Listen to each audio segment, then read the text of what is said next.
pour cette nouvelle vidéo, je te retrouve avec un plan d'action concret pour améliorer ton anglais dans les mois à venir. Si tu me découvres avec cette vidéo, enchantée, moi c'est Emma, je suis prof d'anglais, polyglotte et je t'enseigne l'anglais sur les réseaux sociaux depuis quelques années maintenant. Le but de cette vidéo, c'est vraiment que tu passes à l'action, donc c'est pour ça que je vais te donner des idées concrètes et des conseils que tu vas pouvoir appliquer afin de vraiment progresser en anglais, améliorer ta prononciation et que globalement tu te sentes plus à l'aise dans les 4 compétences clés de la langue. Alors si tu veux t'améliorer mais sans t'ennuyer et sans y passer des heures, sans voir beaucoup de résultats, cette vidéo est faite pour toi et d'ailleurs dans cette vidéo je te parle de l'anglais qui est mon expertise, mais tu peux bien sûr l'appliquer à n'importe quelle langue que tu souhaites apprendre. Si t'es pas encore abonné à ma chaîne, je t'encourage à le faire dès maintenant et c'est parti pour le premier conseil. Dans un premier temps, je t'invite vraiment à travailler ton listening, donc ta compréhension orale. Pourquoi? Tout simplement pour que tu sois capable de comprendre n'importe quelle personne, donc ça va habituer ton oreille à différents accents et tu seras en capacité de comprendre n'importe qui. Le deuxième objectif, c'est également que tu arrêtes de dire "Can you repeat please" toutes les 2 minutes, puisque plus ton oreille sera affinée, mieux tu comprendras et moins tu auras besoin de demander à la personne de répéter. Et le troisième objectif, c'est d'être exposé à beaucoup de vocabulaire utilisé par quelqu'un d'autre que tu pourras ensuite à ton tour réutiliser quand tu voudras t'exprimer et donc tu pourras être plus à l'aise à l'oral. Maintenant, comment on va faire pour améliorer ton listening? C'est très simple. Il faut déjà faire la différence entre le contenu qui va être destiné aux personnes qui apprennent l'anglais, donc par exemple une vidéo d'un prof d'anglais qui t'explique le conditionnel, c'est une façon. Et ensuite, on a le contenu qu'on appelle authentique, c'est-à-dire qui n'est pas destiné aux personnes qui apprennent l'anglais, mais qui est destiné à une audience native. Donc c'est du contenu en anglais fait pour des personnes qui parlent anglais. Et personnellement, c'est vers ce contenu-là que je te conseille de t'orienter. Pour ce faire, je te conseille de t'orienter vers 3 sources de contenu audio. Premièrement, les podcasts, donc je te conseille d'en choisir un ou deux qui te plaisent vraiment et comme ça tu pourras écouter les épisodes. Je te conseille de t'abonner à 2-3 créateurs de contenu sur les réseaux sociaux qui parlent de thématiques qui t'intéressent. Donc par exemple, disons que tu es intéressé par le foot, le cinéma et l'histoire. Eh bien, je te conseille de t'abonner à des créateurs qui abordent ces thématiques-là et comme ça tu vas non seulement apprendre des trucs sur des sujets qui t'intéressent, mais en plus le tout se fera en anglais et donc à partir de là tu crées une vraie immersion.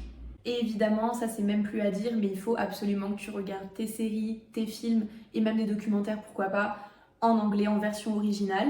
Et je vais répondre aussi à la question des sous-titres qui revient très souvent.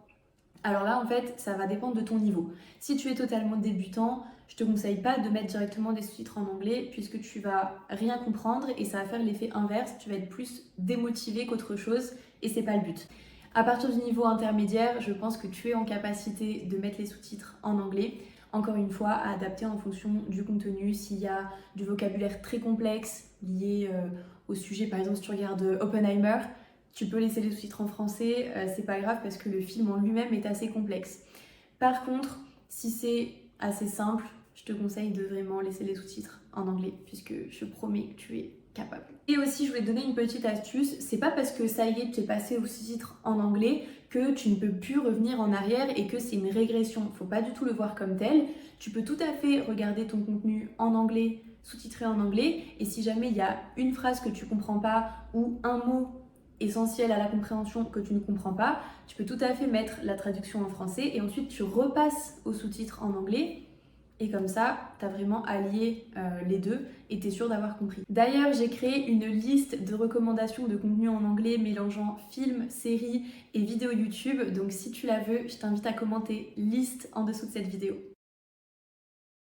Pour apprendre du nouveau vocabulaire et améliorer tes syntaxes, c'est-à-dire tes constructions de phrases, je t'invite vraiment à dédier un petit peu de temps au reading. Alors je suis d'accord que c'est pas forcément la partie la plus fun, mais c'est quand même très important. Attention, et je précise, ça se voit quand les gens apprennent des mots qu'ils ont vus écrits, puisque ça se retrouve dans la prononciation qui peut être mauvaise. Donc quand tu apprends des mots à l'écrit, c'est super important de vérifier la prononciation, puisqu'en anglais, les mots ne se prononcent pas toujours comme ils s'écrivent. Donc attention à ça, puisque tu peux te faire piéger. Comment est-ce qu'on met tout ça en place? Le premier conseil que je peux te donner, c'est vraiment d'adapter tes activités à ton niveau. C'est-à-dire que plus tu es débutant et plus il faudra faire court et simple. ok? Et au fur et à mesure que ton niveau va s'améliorer, tu pourras aller vers du contenu plus long et plus complexe. Prendre aussi en compte tes goûts, c'est-à-dire est-ce que tu aimes lire de base ou pas? Si tu aimes lire, fonce, lance-toi dans des romans. Si de base tu es quelqu'un qui lit des romans en français, tu vas prendre plaisir à en lire en anglais, toujours en adaptant au niveau bien sûr. Mais si tu n'aimes pas lire de base, contente-toi du contenu court, c'est-à-dire la presse, des carousels sur Instagram par exemple, tu sais les petits posts où tu fais défiler et t'as allé entre 8 et 10 slides à lire, mais généralement c'est des petits blocs et c'est pas trop long et c'est assez dynamique quand même comme lecture. Je sais qu'on est beaucoup à passer énormément de temps sur les réseaux sociaux, donc autant en profiter et que ça nous serve à quelque chose d'utile. Donc ce que je te conseille, c'est de t'abonner à des médias anglophones qui décryptent l'actualité, qui te font des récaps, etc. Ça t'aide vraiment à faire d'une pierre deux coups. Tu te tiens informé et en plus tu es exposé à de l'anglais et t'as même pas à le chercher puisque ça tombe directement dans ton feed. Je tiens quand même à t'alerter et à faire attention à un point, c'est-à-dire qu'il faut absolument limiter les sources d'informations. Je te conseille vraiment de t'abonner à un ou deux médias, de choisir un ou deux livres qui te donnent envie, de t'abonner à deux, trois comptes d'actualité, mais pas plus, parce que sinon ça va faire l'effet inverse. Tu vas te retrouver noyé dans l'information et ça va plus te décourager qu'autre chose, et ça c'est vraiment quelque chose qu'on veut éviter. On va maintenant passer à la partie speaking, qui est l'expression orale et généralement la partie la plus redoutée, ou en tout cas celle qui pose le plus de problèmes aux apprenants. Crois-moi, je te promets, tu n'as pas à acheter un billet à 1500 € pour aller à New York pour pouvoir améliorer ton expression orale. Si tu as les moyens, fonce, mais c'est pas obligatoire. Sache que tu peux totalement t'entraîner seul, déjà se parler à soi-même. C'est toujours mieux que ne pas parler du tout, ok? Mais par contre, si c'est tes conversations que tu souhaites améliorer, là, il te faudra un interlocuteur. Et c'est pour cette raison que je t'encourage fortement à utiliser Cambly. C'est une plateforme pour échanger avec des tuteurs qui sont natifs. Donc si tu as pour projet ou si tu as une préférence pour l'anglais britannique, américain, australien, c'est sur cette plateforme que tu peux trouver quelqu'un avec qui parler, avec qui t'entraîner. Et c'est vraiment un plus pour te préparer à l'accent et ne pas arriver dans un pays, être complètement déboussolé et complètement perdu si tu ne comprends pas les gens qui parlent. Les avantages, c'est que les cours sont totalement flexibles, c'est-à-dire que tu peux choisir la durée et la fréquence et tu as également le choix de prendre le tuteur pour toi tout seul ou alors d'échanger en petits groupes avec d'autres apprenants, ce qui peut être aussi très sympa. Personnellement, j'utilise Cambly pour pratiquer mes conversations puisque même à un niveau avancé, ça reste important de maintenir le niveau. Donc je te partage un extrait de ma conversation avec Harry, qui est un tuteur britannique que tu peux retrouver sur Cambly.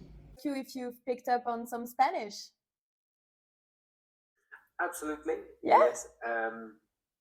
It should be much better than it is after a year. Mm-hmm. But yeah, I'm definitely picking it up. I'm at that point where my conversation is not bad, but my grammar is struggling. And speaking about language, I'm very impressed with your English. Oh, thank you.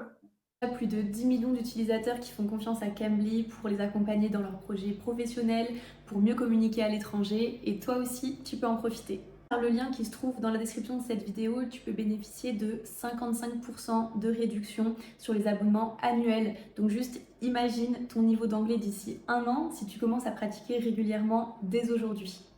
Et en plus, pour moins cher qu'un resto.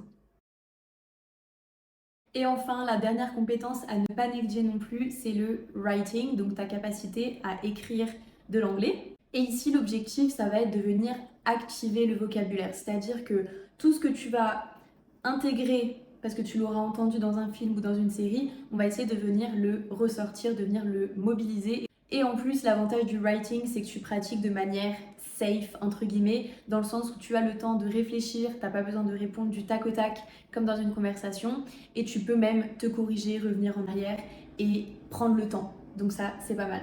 Plein de moyens de pratiquer ton writing. La première, c'est par exemple de commenter les fameuses pages auxquelles tu te seras abonné pour pratiquer ton reading. Là, tu vas venir, par exemple, donner ton avis. Il y a même moyen que des gens te répondent et donc tu pourras engager dans des conversations comme ça online. L'autre idée, c'est le journaling. Donc tout simplement, tu vas prendre l'application Notes dans ton téléphone ou le faire sur papier si tu préfères et tu peux venir, par exemple, raconter ta journée, un événement marquant ou même te faire un peu une interview à toi-même et tu peux répondre à l'écrit. Pense aussi à ChatGPT, c'est totalement possible de discuter avec lui. Donc soit tu peux lui demander de te poser des questions et ensuite tu lui demandes de te corriger, soit tu chattes avec lui directement comme si tu avais un humain en face. Et à chaque fois que tu écris quelque chose, je te conseille même de demander à ChatGPT de te corriger. Une dernière idée, c'est de faire des dictées. C'est vraiment pas mal et comme ça te permet de travailler à la fois ton listening et ton writing en une fois. Donc je t'avais promis, on n'y passe pas 3 heures et là on est en plein dedans. Avant de conclure cette vidéo, j'aimerais te partager un planning équilibré qui te fait travailler les 4 compétences. Évidemment, tu peux l'adapter, c'est pas figé dans le marbre, sachant que tu peux mettre l'accent sur les compétences où tu as le plus de mal, celles que tu as le plus besoin de travailler. Et attention à ne pas travailler que ce que tu aimes et que ce dans quoi tu es fort, ok? Parce que la progression, elle se trouve là où il y a un challenge. Je t'encourage à varier les activités pour que ton apprentissage reste fun et dynamique. Évidemment, on n'est pas là pour souffrir. On arrive à la fin de cette vidéo et je pense t'avoir donné toutes les clés essentielles pour un apprentissage réussi et pour pouvoir maîtriser les 4 compétences de la langue. Je te le rappelle, c'est super important de n'en négliger aucune, sachant que tu peux avoir un niveau différent dans chacune d'entre elles. Tu peux être très fort en compréhension orale et galérer à parler, comme tu peux très bien t'exprimer à l'écrit mais avoir plus de mal à comprendre les natifs. Donc c'est très important de tout pratiquer dans l'ensemble. Je te laisse toutes les infos utiles dans la description de cette vidéo et je te remercie d'avoir regardé en entier et je te dis à très vite.